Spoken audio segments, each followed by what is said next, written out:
This is Hidden Killers with Tony Brueski. Here now, Tony Brueski. There are missing child cases that make you stop, make you think, make you worry.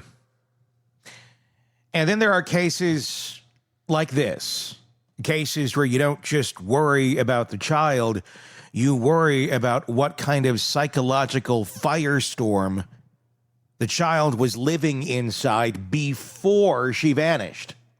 Cases where you're not just looking at a mystery, you're watching a full-scale mental health emergency unfold in front of the entire country, and no one, not law enforcement, not mental health professionals, not a judge, has a legal authority to intervene, apparently. And nothing captures that better than the single most unhinged detail to surface so far in the disappearance of 9-year-old Melodee Buzzard. The story her own mother allegedly told a man, not investigators, not family, a man, about how she supposedly handed her daughter off to a couple she met at a zoo. Let's start right there, because that story is the Rosetta Stone of the entire mental breakdown. According to the man Ashlee confided in, this is the same man who went in and made the claim that she had locked him in the house. She says that she met some random couple at a zoo, as in, we're looking at the giraffes and I decided you're the perfect strangers to raise my child kind of zoo. And she left Melodee with them. That is the claim. However, she doesn't apparently know their names, doesn't know their number, doesn't know their address, doesn't know how to reach them, doesn't know if they're real, if they're dangerous, if they're criminals, if they even exist outside her head. She cannot provide one piece of identifying information about the people she claims she willingly handed her daughter to in this tale that she's telling her friend. This isn't just a red flag. This is a red forest fire. And everybody, the judges, the courts, the police, the mental health professionals, we can't do anything, apparently. That's apparently what... You can say all sorts of crazy shit, make your child disappear,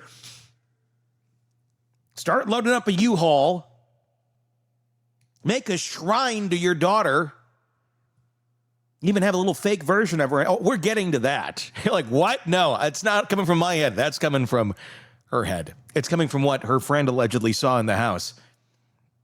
And she adds the part that takes this from delusional to cinematic level psychosis. This mystery couple supposedly had their own paranoia. They kept changing the drop-off location. Not one town over, not a different Starbucks, but different states, different regions, constantly moving the finish line like they were fugitives in a spy movie.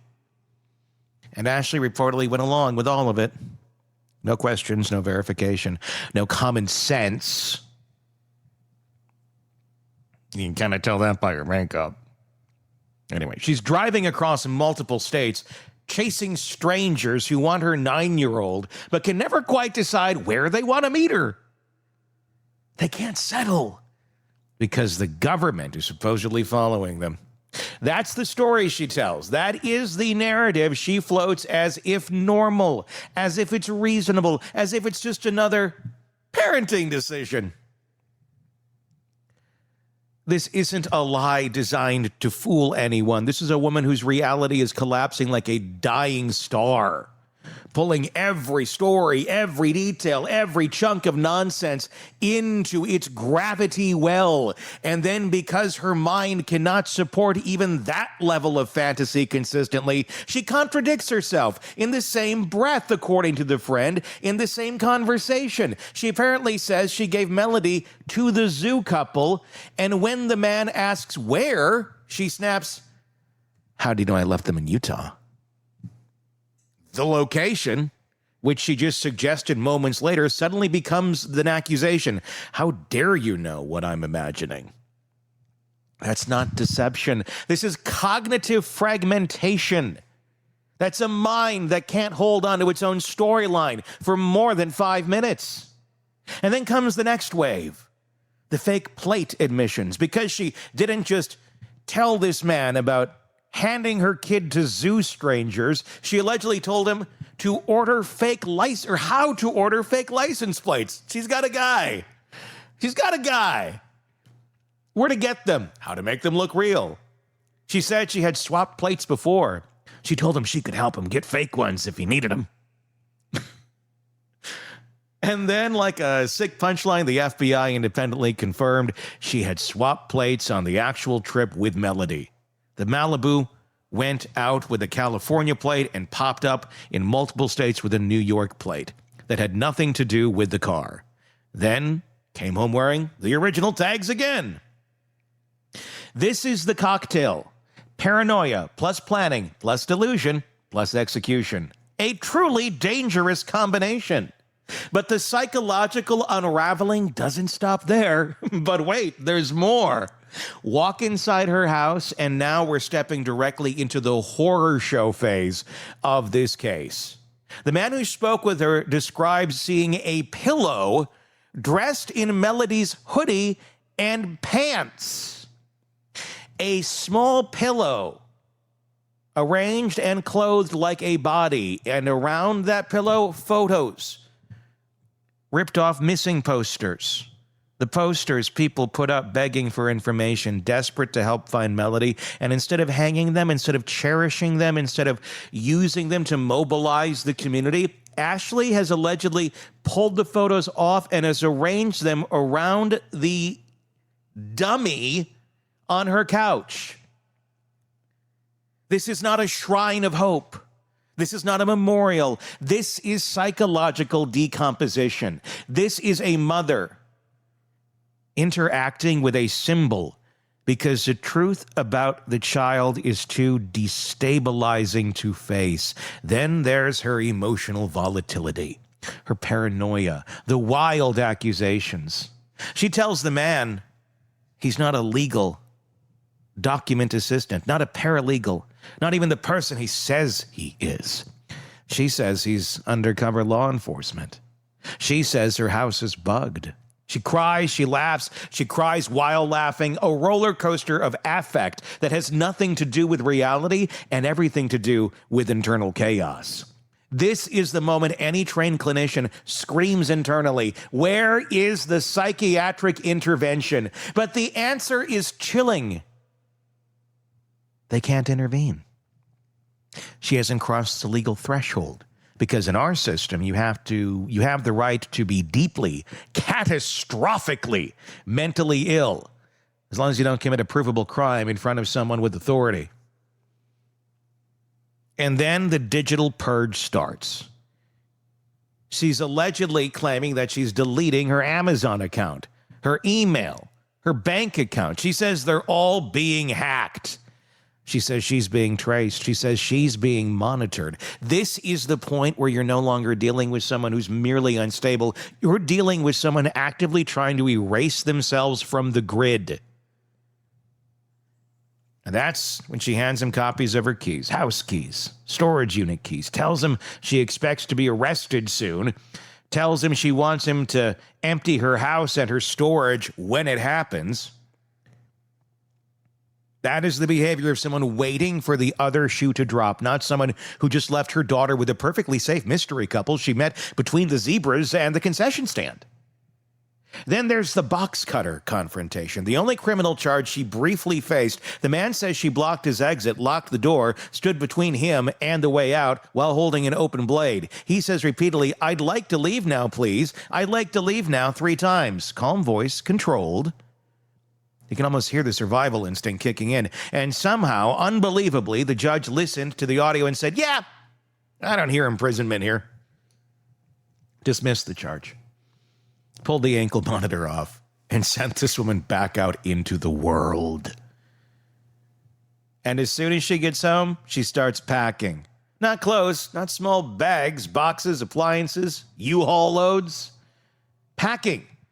Like someone who knows the floor beneath her is cracking and she needs to get out before it collapses. Packing like someone who's ready to run. Packing like someone who cannot or will not face what comes next. And this is the part that should terrify every parent, every clinician, every investigator watching this unfold. This woman is unraveling in front of us, publicly, on camera, in these interviews, this conversation that she has allegedly with this friend, through the words of the only person she trusted long enough to unload this madness. We are watching a mental breakdown happen in slow motion. We are watching delusion metastasize. We are watching paranoia dictate behavior. We are watching structured reality disintegrate neuron by neuron. And through all the noise and chaos and psychological collapse, a 9-year-old girl is missing. And yet we still cannot intervene because the law says prove the danger, prove the harm, prove the crime. And until then, hands off, you. How dare you step into someone who's psychologically spiraling into a hellscape of their own making and will probably never come out of, and you'll find the girl dead. So a spiraling mother can build shrines to a missing child, make a doll out of a pillow and call it her, confess to swapping license plates, delete her entire digital footprint, accuse people of being undercover agents, tell stories about paranoid zoo strangers, laugh, cry through conversations, and prepare to vanish, and the system just stands there like it's waiting for someone to hand it permission to act. This isn't just a missing child case. This is a referendum on how little power anyone has when a parent collapses mentally and drags a child into the abyss with them. And if this is what the system looks like with the whole country watching, with the FBI involved, with surveillance videos, with interstate travel, with contradictory statements, with a mother who is clearly not well, then what happens in the cases nobody sees? Because Melodee Buzzard is not missing because the system failed after the fact. She's missing because the system was never designed to intervene before the crisis hit. It only reacts once the tragedy is undeniable, once the harm is verifiable, once the proof is physical, once there is nothing left to save. And right now we're watching that clock tick down in real time. And no one, not police, not courts, not mental health services, can legally do a damn thing about it. Only in America. Dreaming in red, white, and blue, aren't we? Your thoughts in the comments section on YouTube. Love to hear it. Search Hidden Killers with Tony Brueski. If you're not already there watching us, maybe you're listening to us on one of the many podcast platforms. If so, thank you. Please do hit subscribe there so you don't miss any of our commentary, interviews, and coverage on this case and the many that we cover for you right here. Like I said, search Hidden Killers with Tony Brueski. I'd love to get your comments on this case on our YouTube channel. And please do hit subscribe as well. We're trying to get to 100,000 here by the end of the year. We'll see. Maybe we can do it with your help if you want to help us out and hit that subscribe button on YouTube. Until next time, I'm Tony Brueski. We will talk again real. Want more on this case and others? Then press subscribe now and don't miss a moment of true crime coverage from Tony Brueski and the Hidden Killers podcast.